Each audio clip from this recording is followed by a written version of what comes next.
Harëm dhe pyetjen e fundit, komentin. Arben Regja, doktor, sa për info, Elisa Spiropalin, sot Rama e kish ullur afër zeqines së Roskovecit. Duket që është përblehu mirë emrin Skënderbe që i buri.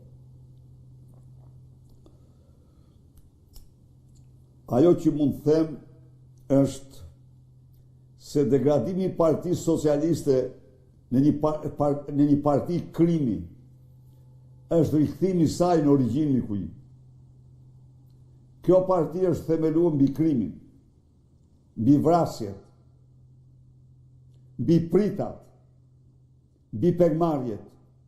Dhe kjo parti sot është rikthyer tek pegmarrjet, tek droga, tek krimi, tek thikat.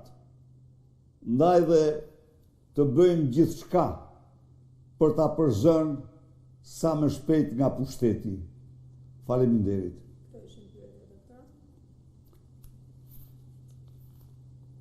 Për ta mbyllur këtë bisedë, duke ju falënderuar përzemërsisht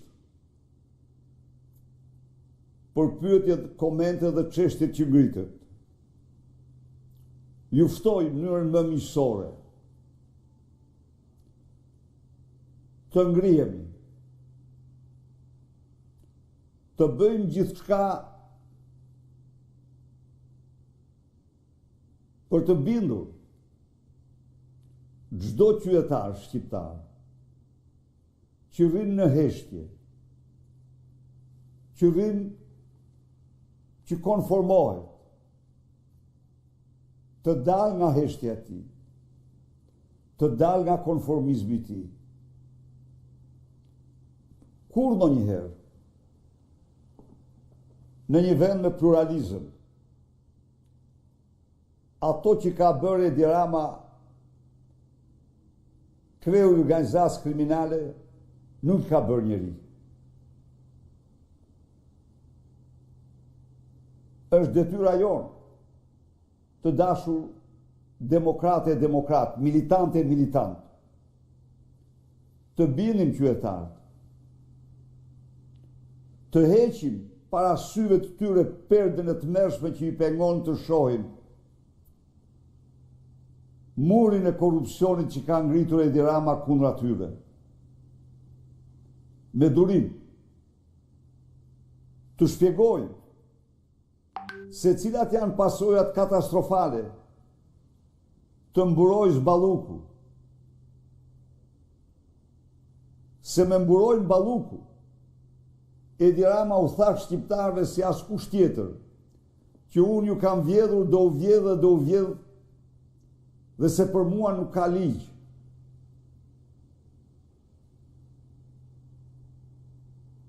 Të uli me çdo qytetar që ka fëmijët e tij jashtë vendit, të shpjegoni se ata kanë ikur, jo se Shqipëria është vend shkretir. Shqipëria është vend më i pasur në pasuri natyrore, por është vend më i plaçkitur, më i vjedhur. Është vendi në të cilin qeveritarët ndajnë pasurit, fondet publike dhe pasurit me familjarët e tyre me njëri tjetrin, me hallat, me tezet, me nipat, me mbesat, me të gjithë. Është vendi në të cilin droga bën ligji. Është vendi në të cilin ligji nuk ekziston për zyrtar dhe qeveritar. Me 4.000 rrënjë kanabis u gjet drejtori i burgut Peqinit. 4.000 rrënjë kanabis. Mbillte drejtori dhe furizonte, ja ushqiste sa frëngu pulën të burgosur drogën e tij. Ku është i lirë? Nuk ka ligj për qeveritarët. Është i lirë, po pse? Sepse parat i ndante me ministrin, i ndante me Agasin, i ndante me kryeministrin. Mu dhash vetëm të shembull. Po kam sot me qindra shembuj tjerë. Sot toka publike merret përvetësohet me 4 vendime e të Edi Ramës është marrë toka e dhuruar nga pronarët fisnik të Tiranës për gjimnaz komunitetit, është marrë dhe erdhan Carlo Bolinos, një sikari, një xhelati të fjalës së lirë, një xhelati mafios të fjalës së lirë që shkarkon një nga gazetarët më të njohur të vendit, sepse guxoi të thotë se ja, më thoni një vepër publike të kësaj qeverie që qëndron, i gjetur para faktit të një shembje të gjitha të 17 rrugëve, të gjitha rrugëve të ndërtuara gjatë këtyre viteve. Dhe si adhetar, si patriot, shtroj një pyetje. Pra, është koha jo të rrahim gjoksin këtyre qytetarëve, por të ulemi me njerëzi, të ulemi me ta, t'i ftojmë bashkohen me ne. Është koha që çdo intelektual të ulet me kolegën e tij, pavarësisht nga bindjet politike,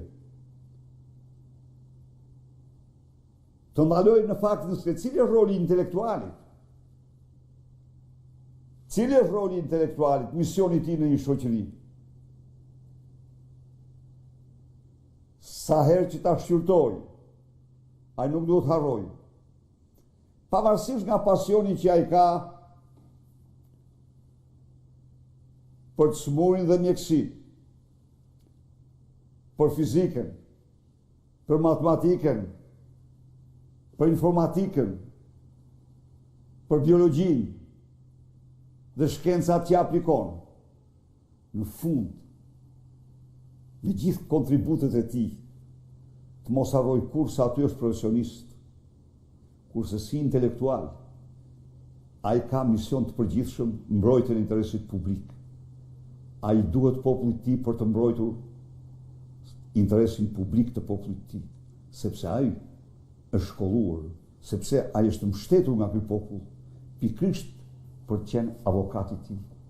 Ndaj dhe duhet të bëjmë gjithçka që këtë diktaturë që Edi Rama hodhi dorashkën, na përplasën fytyrë dorashkën, përdori 83 mandatet e krimit dhe tha se ju nuk u pyesun ju. Lubia jam unë, tha ai. Dhe drejtësia nuk ekziston për ne. Nuk na bëri vetëm ne këtë. Ja u bëri partnerëve tanë në kryesor. Nuk na bëri vetëm ne. Ja bëri Bashkimit Evropian dhe i deklaroi se unë nuk e dua këtë rrugë integrimi. Unë dua rrugën e Vučićit. Unë vërtet u premtova shqiptarëve pasaportë europiane, por tani u do i jap pasaportë e Serbisë atyre, sepse më duhet të qëndroj në pushtet. Atëherë, a ka mundësi, a ka intelektual që mund të qëndroj indiferent para kësaj situate? A ka mësues që mund të qëndroj indiferent para kësaj situate? A ka mjek që mund të qëndroj indiferent para kësaj situate? A ka pedagog që mund të qëndroj indiferent para kësaj situate? Unë besoj se në rast se ne ulemi në dialog, ne do të bëjmë që do ndihmojmë shqiptarët të marrin vendimet e duhura. Me 17 prill është dita e shqiptarëve, është dita e kryevritjes më të fuqishme paqësore që ka njohur Shqipëria.